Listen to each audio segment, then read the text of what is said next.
ज़्यादा कुछ कहा नहीं जा सकता।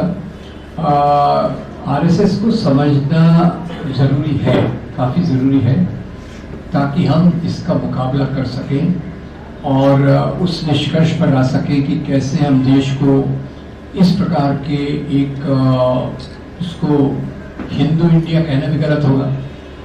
आज ऐसे डिबेट्स में चल रहा है हिंदू इंडिया बनाम सेक्युलर इंडिया, पर वो जो बनाना चाहते हैं वो हिंदू इंडिया भी नहीं है। वो क्या है वो भी हम समझने की कोशिश करेंगे। इसमें एक बिंदु है जो इसको और गहराई से समझने में हमें मदद कर सकता है, और वो है कि आरएसएस की उत्पत्ति, आरएसएस जन्म में कैसे आया। और ये बहुत महत्वपूर्ण बात है। इतना तो काफी थोड़ा एलिमेंट्री चीजें मैं दोहराऊंगा, आपको पता होगा। ये आपको याद होगा ना, आरएसएस कब बना था? 1925। कौन से शहर में बना था? नागपुर में बना था।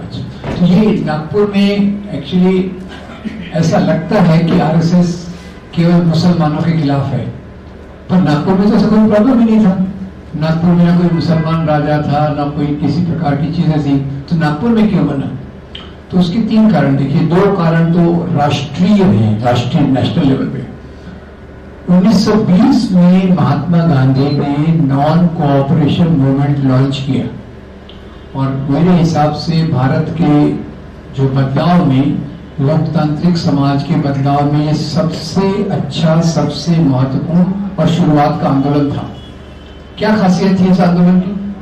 अभी तक जो कांग्रेस पार्टी कर रही थी, मैं भी पार्टी से ऊपर जाके बात कर रहा हूँ। जब मैं कांग्रेस की बात कर रहा हूँ, मैं उस पार्टी की बात कर रहा हूँ जिसने आजादी के आंदोलन का नेतृत्व किया। तो उस समय कांग्रेस के बड़े बड़े लीडर पिटीशन लिख रहे थे अंग्रेजों के खिलाफ, अखबारों में लिख रहे थे, जो दूसरी चीजें कर रहे थे। गांधी ने आम लोगों की समस्याओं के आधार पर राष्ट्रीय आंदोलन से जोड़ा। अब ये मुझे बताने की जरूरत नहीं है कि गांधी ने कांग्रेस का नेतृत्व किया। उसके पहले उन्होंने पूरे देश की यात्रा की, पूरे देश का भ्रमण किया, और देश के लोगों की समस्या क्या है इसको समझा। इसी आधार पे ये जो कॉलोनियलिज्म है, हमारी गुलामी जो कॉलोनियलिज्म के कारण है, वो भारत की वास्तविक समस्या है। गांधी जी ने इसके आधार पे ये छोड़ा। और इससे क्या हुआ? इससे इसमें आम लोग जुड़ने लग गए, जिसको एक मजाकिया हिंदी भाषा में कहते हैं ऐरे गहरे नथो गहरे। गरीब भी जुड़ रहा है, दलित भी जुड़ रहा है, औरतें भी जुड़ रही हैं। ख्याल कीजिए, औरतें भी जुड़ रहे हैं, मुसलमान भी जुड़ रहे हैं, हिंदू भी जुड़ रहे हैं। और उसको देखकर समाज के जो संभ्रांत लोग थे, अभी मैं चाहूंगा आप थोड़ी कल्पना कीजिए साहित्यिक तौर पे, जमींदारी समाज, सामंती समाज, राजाशाही के समाज में लोग किस प्रकार से सोचते थे। उसमें एक था, मैं एक जमींदार हूं और ये एक हीन व्यक्ति है जो मेरे गांव में काम करता है, किसान काम करता है। तो उस समय जो एक दूसरा, एक जो अंग्रेजी में कहते हैं डिवाइन राइट टू रूल, मैं एक राजा हूं, मुझे किसने अधिकार दिया कि मैं आप पे राज्य करूं, आपका शोषण करूं, आपके श्रम को चुरा के अपना संपत्ति बनाऊं। तो उस समय धर्मगुरु बताते थे ये ऊपर वाले भगवान ने हमको दैवी अधिकार, डिवाइन राइट दिया हुआ है, और वही चीज जमींदारों पे आती थी। तो जमींदारों को जो पहली सबसे बड़ी चोट लगी, चोट तो उनको लगना चालू हो गई। ज्योतिराव फुले आए, दलितों के बीच में शिक्षा लाए, संभ्रांत लोगों को चोट लगना चालू हो गई। सावित्रीबाई फुले स्त्रियों के लिए शिक्षा लाई, फिर से एक पुरुष प्रधान सत्तात्मक को चुनौती लगने लग गई, और ये उसका एक परिणति थी गांधी का आंदोलन। तो ये पहली बात, जो वहां के संभ्रांत लोग थे, संभ्रांत मतलब elite, upper caste, upper class, वो हिल गए। दूसरा क्या हुआ, गांधी ने इसी समय, इसमें थोड़ी कंट्रोवर्सी भी है, एक बड़ी जो अपना वो 1921 का कौन सा था, खिलाफत आंदोलन। अब गांधी का उद्देश्य क्या था कि भाई हिंदू मुसलमान सब मिलकर आंदोलन में आए। अब ये भी कुछ लोगों को अच्छा नहीं लगा। उसी समय मोपला का भी आंदोलन हुआ, उसको भी लोग गलत तरीके से प्रस्तुत करते हैं। वास्तव में वो किसानों का आंदोलन था, गरीब किसानों का आंदोलन था, जमींदार के खिलाफ। तो ये दूसरा हुआ। और तीसरी बड़ी बात हुई नागपुर का विदर्भ क्षेत्र। मैंने क्यों बोला उसको ख्याल कीजिएगा। नागपुर के विदर्भ क्षेत्र में दलितों के द्वारा एक आंदोलन चलाया गया, जिसको अंग्रेजी में कहते हैं नॉन ब्राह्मण मूवमेंट, यानी ब्राह्मणों के खिलाफ आंदोलन, और उसको विस्तार में कह के करूं ब्राह्मण जमींदारों के खिलाफ आंदोलन, क्योंकि ब्राह्मण और जमींदार मिलजुल के चलते हैं, एक दूसरे का हाथ पकड़ के चलते हैं। और अपने महाराष्ट्र में इसके लिए एक बहुत प्यारा शब्द है ना, शेठ जी भट्ट जी, शेठ जी भट्ट जी, उनके अधिकारों को सत्ता चोट लगी। यहां से इन तीन चीजों के कारण आरएसएस का जन्म होता है। उनको तकलीफ हो रही है, हिंदू मुसलमान एकता हो रही है, उनको तकलीफ हो रही है कि आम लोग बराबरी के नागरिक बन रहे हैं, उनको तकलीफ हो रही है कि दलित लोग समाज में बराबरी पे आ रहे हैं। तो इसलिए वहां वो जो बना, और उसके बारे में पार्था जी ने जो बताया उसमें एक छोटा सा जोड़ दूं, बने। उन्होंने कहा हमको यहाँ के आजादी के आंदोलन से कोई लेना देना नहीं है, हमारा उद्देश्य है हिंदू राष्ट्र, और हम क्या करेंगे, अंग्रेजों की मदद से मुस्लिम राष्ट्र को, मुसलमानों को दबाएंगे। Clear, very clear. हमको हेल्प किसको करना है, ब्रिटिश को। दबाना किसको है, मुसलमानों को, ये कहा। और दूसरा किसको दबाना है, उन्होंने आरएसएस के मैं दो पैर देखता हूं। एक पैर तो जो दिखता है कि भाई वो नए मूल्यों का विरोध कर रहे हैं, और दूसरी तरफ पुराने मूल्यों का गुणगान। पुराने मूल्यों का गुणगान क्या, उन्होंने कहा हमारे भारत में तो इतने प्राचीन समय से महान किताबें हैं, महान मूल्य हैं। और उनका इशारा किस तरफ था, मनुस्मृति से। उनका इशारा उसी किताब की तरफ था जिसको बाद में 3-4 साल बाद बाबा साहब की उपस्थिति में जलाया गया। और मनुस्मृति में क्या है, बाबा साहब ने क्यों जलाया, इसमें शूद्र और स्त्रियों की गुलामी के कानून दिए हैं, इसलिए बाबा साहब ने उसको जलाया। तो खैर ये उनके बनने का था, और उनका एक ट्रेनिंग मॉड्यूल था। उन्होंने कहा आपको आजादी के आंदोलन से कोई लेना देना नहीं है, पॉलिटिक्स से कोई लेना देना नहीं है। एक बात की मैं तारीफ करना चाहूंगा हाइंडसाइट में, कि उन्होंने लोगों के दिमाग पर काम करने की 100% कोशिश की। अब वो वामपंथी लोग कहते हैं बेस को आप अगर हिलाइए तो सुपर स्ट्रक्चर बदल जाएगा। आरएसएस ने सुपर स्ट्रक्चर पे इतना काम किया, लोगों के दिमाग में एक पूरा मॉड्यूल डाल दिया। क्या मॉड्यूल था, हम अनादिकाल से हिंदू राष्ट्र हैं। अब इसमें भी मैं बहुत डिटेल में जा सकता हूँ, नहीं जाऊंगा क्योंकि नहीं तो इसमें डार्विन का मामला आ जाएगा। इसलिए आपको पता होगा ना, अभी किताबों से डार्विन को निकाल दिया है, क्योंकि अनादिकाल में गए तो वहां भी पहुंच सकते हैं। तो अनादिकाल से हिंदू राष्ट्र है। मुसलमान और क्रिश्चियन यहाँ विदेशी हैं। हिंदू समाज बिल्कुल अच्छा था, नो प्रॉब्लम, सब जातियां बराबर थी, स्त्रियों को तो देवियों का दर्जा था। ये मुसलमानों के कारण उस समय उन्होंने क्रिश्चियंस के बारे में ज्यादा नहीं बोला, क्रिश्चियंस के बारे में ज्यादा बोला 1980-90 के बाद में बोला, इसलिए बाद केवल थ्योरी में उन्होंने रखा। तो ये हमारा मुख्य उद्देश्य रहेगा कि हम पुराने मूल्यों को के आधार पर समझते। उनका मॉड्यूल जो बना, अनादिकाल से हिंदू राष्ट्र, मुसलमान के लिए क्रिश्चियन विदेशी, और इस हिंदू राष्ट्र में ये जो आंदोलन आज चल रहा है गांधी के नेतृत्व में, ये आंदोलन हमारे लिए बहुत खराब है।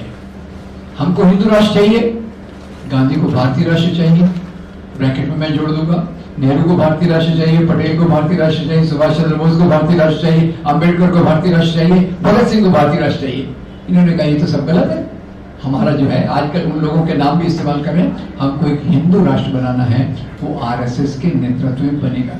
तो उन्होंने 5 से 15 साल के लड़कों को, लड़कियां नहीं उस समय, लड़कियों के बारे में भी आऊंगा, 5 से 15 साल के लड़कों को उन्होंने शाखाओं में खेलने के लिए बुलाते थे, और उनका फिर वो जो अपना मॉड्यूल के हिसाब से उनको बताते थे। इसमें तो पार्था जी का ज्यादा अनुभव होगा, पर मेरा एक छोटा सा अनुभव था।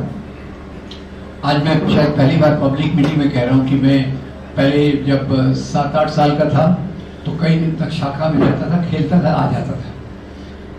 उसके बाद जब मैं 11-12 साल का हुआ, 11-12 साल का हुआ तो मैंने थोड़ा सा, मुझे राष्ट्रीय आंदोलन के प्रति आकर्षण था। गांधी के लिए था, नेहरू के लिए था, भगत सिंह के लिए था, इन सब लोगों के लिए था।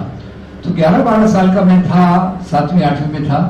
तो मेरा जो एक सबसे नजदीकी, जन्म में मेरा जो सबसे नजदीकी दोस्त रहा है, वो उसने कहा यार आरएसएस में बड़ा अच्छा होता है, खेलने को मिलता है, चलो अपन तुम आओ एक दिन, तुम आया करो। मैंने कहा चलो एक दिन आके देखता हूँ। एक दिन गया, खेलने कूदने तक तो ठीक था। बाद में शाखा प्रचारक ने नेहरू और गांधी की आलोचना करना शुरू कर दिया कि कश्मीर का प्रॉब्लम है। कब की बात होगी? 1960। कश्मीर का प्रॉब्लम है, नेहरू के कारण है। ये आज देश में मुसलमान सिर पे चढ़ रहे हैं, गांधी के कारण है। ये बात उस समय मैंने सुना, मैंने कहा मैं तो गलत जगह पे आ गया। वो आखिरी दिन था, पहला दिन था और वो आखिरी दिन था जब मैंने एक प्रचारक को सुना। पर ये मैं सुन के तो आ गया, पार्था जी ने सोच के छोड़ दिया। पर बाकी जो इतनी इनकी हजारों शाखाएं चलती, हजारों। आजकल हम लोग बड़े खुश होते हैं, अरे 40 लोगों की मीटिंग हो गई, हमने कितना महान काम कर दिया। उनकी तो शाखाएं लगातार चलती रहती हैं, ट्रेनिंग प्रोग्राम होते हैं, 6-6 महीने के प्रोग्राम होते हैं। और आज भारत की जो चेतना का केंद्र है वो हिंदुत्व की राजनीति की तरफ झुक गया है।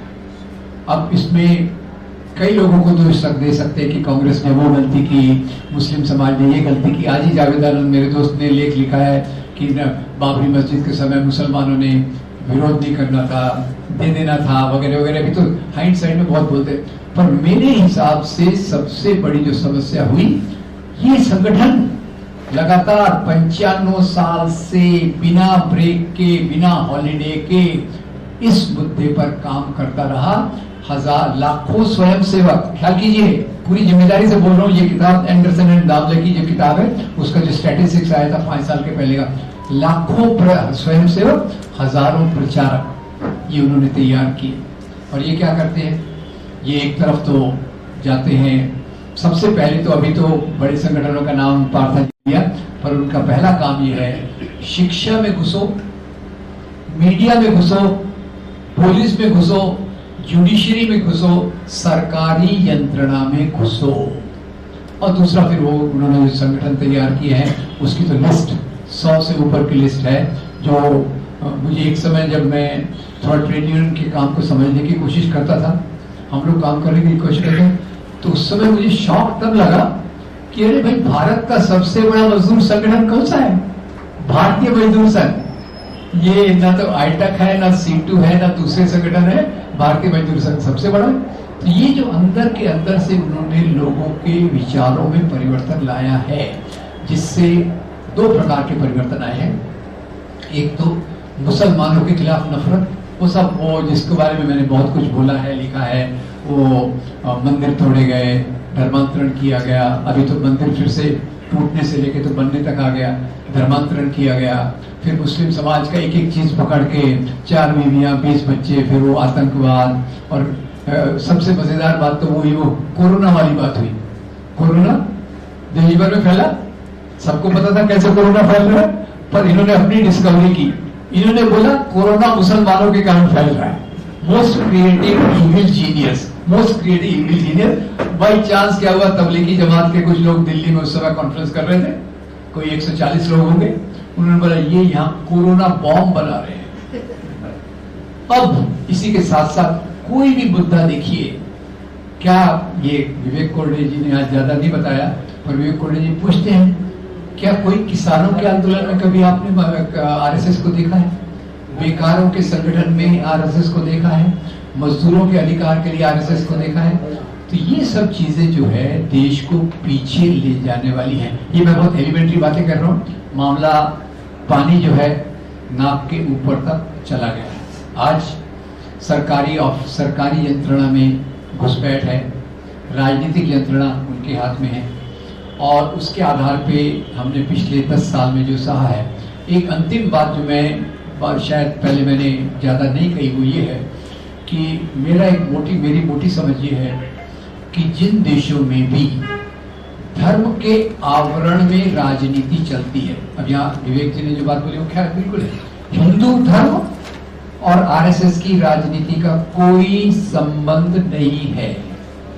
हिंदू धर्म का किसी एक राजनीतिक व्यक्ति से सबसे बड़ा संबंध था, तो उसका नाम था मोहनदास करमचंद गांधी, जिसको इन्होंने मारा। तो एक तरफ तो हिंदू धर्म के आवरण पे राजनीति बढ़ रही है, दूसरी तरफ पाकिस्तान में देखिए इस्लाम के नाम पे वही राजनीति राज कर रही है। और मेरी हैरानी तब हुई थी 1 साल पहले, 1.5 साल पहले, जब श्रीलंका में लोगों ने उठाव किया। श्रीलंका में लोगों ने उठाव किया, प्रेसिडेंट के घर पे घुस गए तो मेरी वो एक मेरी बहुत प्यारी दोस्त रोहिणी हेंसमैन का एक बहुत अच्छा आर्टिकल आया, आप जरूर पढ़िएगा। रोहिणी हेंसमैन ने, अभी उनकी हम वर्कशॉप भी रखते हैं हमारे सेंटर में बीच बीच में, रोहिणी हेंसमैन ने श्रीलंका के इतिहास पे लिखा।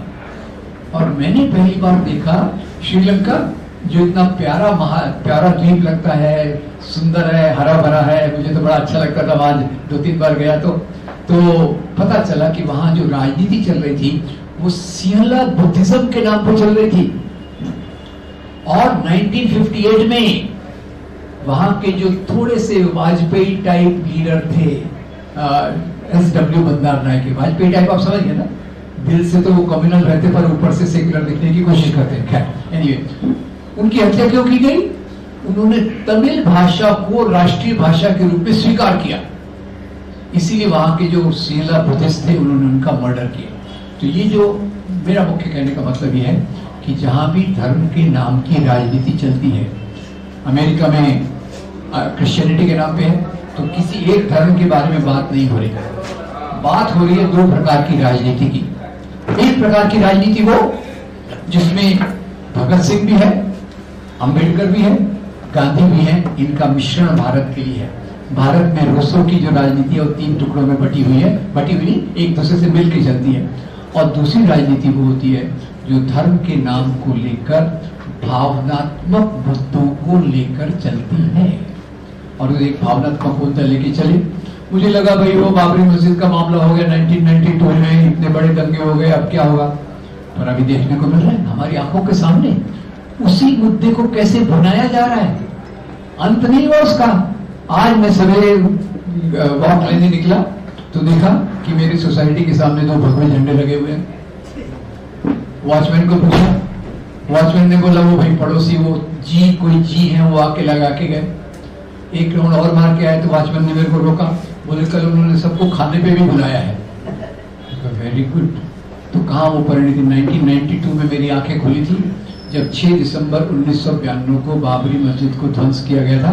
विश्वास कीजिए सांप्रदायिकता का खतरा उसी दिन से मुझे पता चला। पर यह बात और है कि हमने जो तरीके अख्तियार किए वो सफल नहीं हुए, और आज हम भले ही छोटा मोटा काम कर रहे हैं, पर उस लेवल पे जो होना चाहिए, होना क्या चाहिए था, आज मैं हाइंडसाइट में तो सब लोग बड़े विद्वान बन जाते हैं, तो मैं भी वही विद्वत्ता झाड़ देता हूँ। होना क्या चाहिए था कि जो वैचारिक ग्राउंड आरएसएस ने बनाया है उसका पूरी तौर से निरस्तीकरण होना चाहिए था। और ये तरीका कैसे अपनाते मुझे पता नहीं है, क्योंकि वामपंथी लोग, समाजवादी लोग तो आंदोलनों में विश्वास रखते हैं, और विश्वास रखते हैं आंदोलन के माध्यम से लोग शिक्षित होते हैं। यहाँ हम उल्टा देख रहे हैं, लोग शिक्षित होकर आते हैं और सामाजिक आंदोलनों को समाप्त करते हैं। तो आज एक बहुत कॉन्ट्राडिक्टरी सिचुएशन में ये है, और ये ऐसी सिचुएशन जो आरएसएस ने खड़ी की है वो पाकिस्तान में तो इससे भी ज़्यादा खराब है। जैसे आपको याद होगा 1992 में बाबरी मस्जिद ध्वंस के समय फहमीदा रियाज नाम की एक पाकिस्तानी कवि, बहुत अच्छी कविता थी, अभी तो नहीं रही, उन्होंने एक कविता लिखी थी, अरे भाई तुम भी हम जैसे निकले। किसको कह रही है? इंडिया को कह रही है कि हम तो उस गलत रास्ते पे थे, तुम भी हम जैसे निकले, आओ आपका इस रास्ते पर स्वागत है, हम भाई भाई हैं।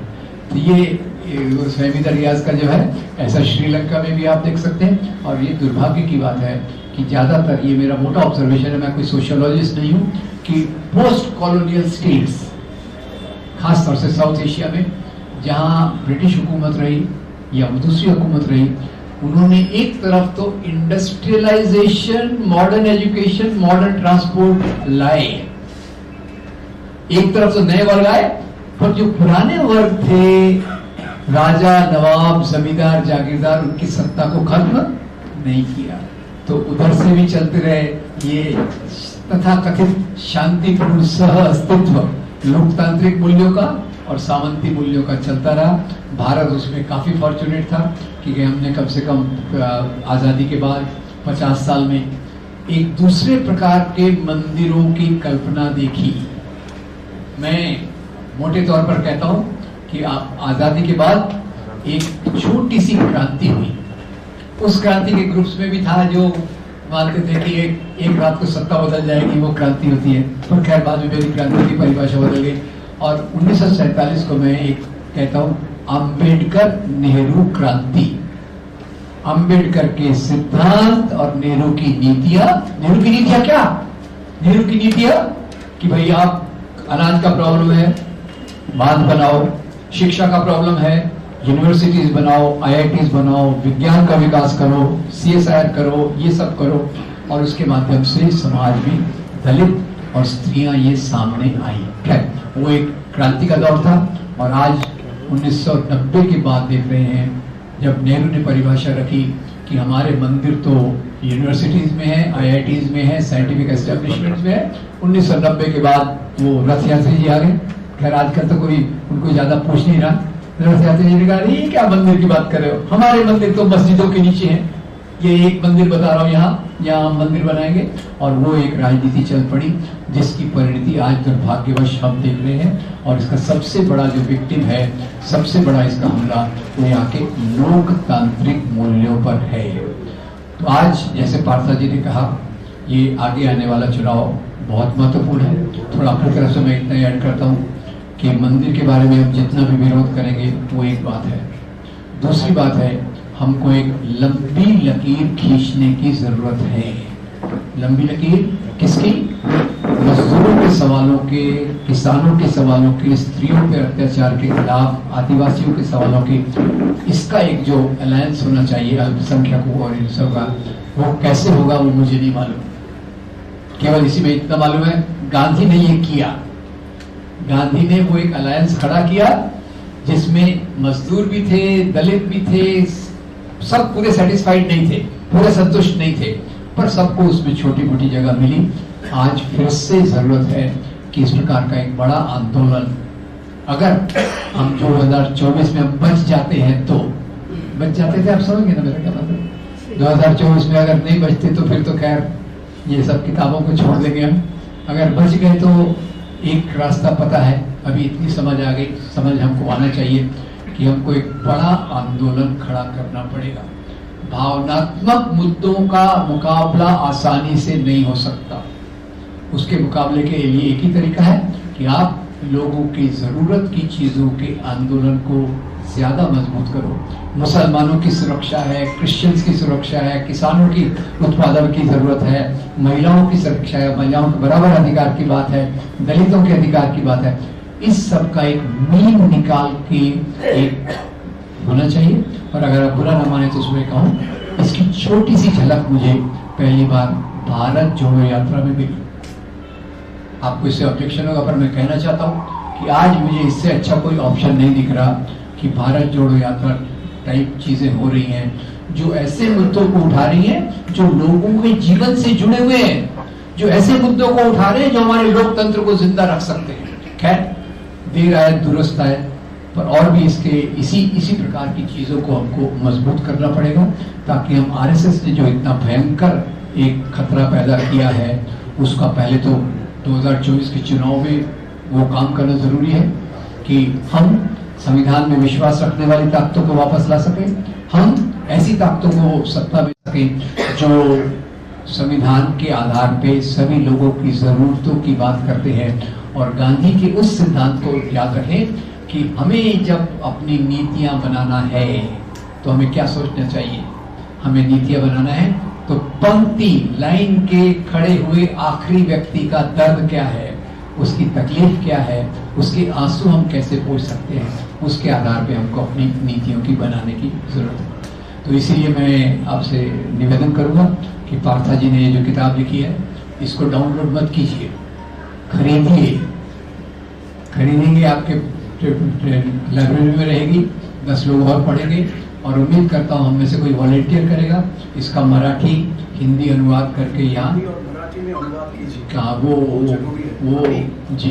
तो ये अगर हो सके तो बहुत अच्छा। उन्होंने तो मुझे काफ़ी दिन से कहा, पर मैं अपना भी मेरा भी कुछ हालचाल ठीक ठाक नहीं है, तो जो भी हो तो ये चीज़ों की ज़रूरत है और इस प्रकार की चीज़ों का प्रचार प्रसार करना बहुत ज़रूरी है। आज एक और अपील आपसे है कि लोगों तक लोगों को जगाने की ज़रूरत है, लोगों तक सही चेतना को पहुंचाने की ज़रूरत है। और जितनी मैं निगेटिव बातें किया उसमें पॉजिटिव बातें भी बता सकता हूँ कि बहुत अच्छे सारे YouTube चैनल्स हैं, कुछ यूट्यूब चैनल्स को सब्सक्राइब कीजिए, और वो जो फॉरवर्डिंग का गेम हम सब खेलते हैं, फॉरवर्ड 10 फॉरवर्ड कीजिए, एक जगह तो कोई काम में आएगा, और इससे अच्छा आप कोई तरीका सोच सके तो जरूर कीजिए। और इसी के साथ साथ एक छोटा खुद का अनाउंसमेंट, ये पार्था जी की बुक के बारे में मैं चाहूँगा कि इसका ज़्यादा प्रमोशन हो, खरीदा जाए इसको। बहुत महंगी नहीं है, केवल 300 रुपये की किताब है। और एक बात और भी पर्सनल बता दूँ, इनकी जो किताब है बेली ऑफ द बीस्ट, ये मैंने करीब 25 साल पहले पढ़ी थी। मेरे पास जीरोक्स कॉपी अभी भी मेरी लाइब्रेरी में मौजूद होगी, मेरे एक मित्र ने दिया था, और वहीं से वो मैं बार बार कोट करता था कि आरएसएस के नागपुर के ऑफिस में हिटलर का पोर्ट्रेट है, वो मेरा आधार था, आपकी किताबों मेरा उसका आधार था। तो खैर ये एक है। और छोटी सी अगर आप बुरा न माने तो थोड़ा सा पर्सनल एक इन्फॉर्मेशन देता हूँ कि ये वैसे भी मैं थोड़ा 10-15 घंटे तो नहीं, थोड़ा बहुत लिखता रहता हूँ रेगुलर बेसिस पे। तो मैंने जो आरएसएस पे कुछ लिखा है, आरएसएस बीजेपी की राजनीति पे, वो एक किताब के रूप में आया है, आरएसएस बीजेपी विचारधारा और राजनीतिक एजेंडा। अंग्रेजी में अच्छा पब्लिकेशन नहीं आया है, पर है, हिंदी में भी है। 3 तारीख को उसका उद्घाटन होगा। फिर से हम उम्मीद करेंगे कि आप लोग आए, पर उसके कुछ एडवांस कॉपीज में लाया हूँ और वो बाहर उपलब्ध है, तो वो शाकिर भाई बताएंगे उसके लिए क्या तरीका है। पर एक बात निश्चित है कि हम आज तक देश में जितने खतरे आए हैं उसमें सबसे भयंकर खतरा हमारे सामने मंडरा रहा है, और इस खतरे का मुकाबला करना केवल दूसरे लोगों का काम नहीं है, हम में से हर एक व्यक्ति को जितना हो सके सामने आके इस खतरे का मुकाबला करना चाहिए। बहुत धन्यवाद। इसके बाद हम सवालों को लेंगे।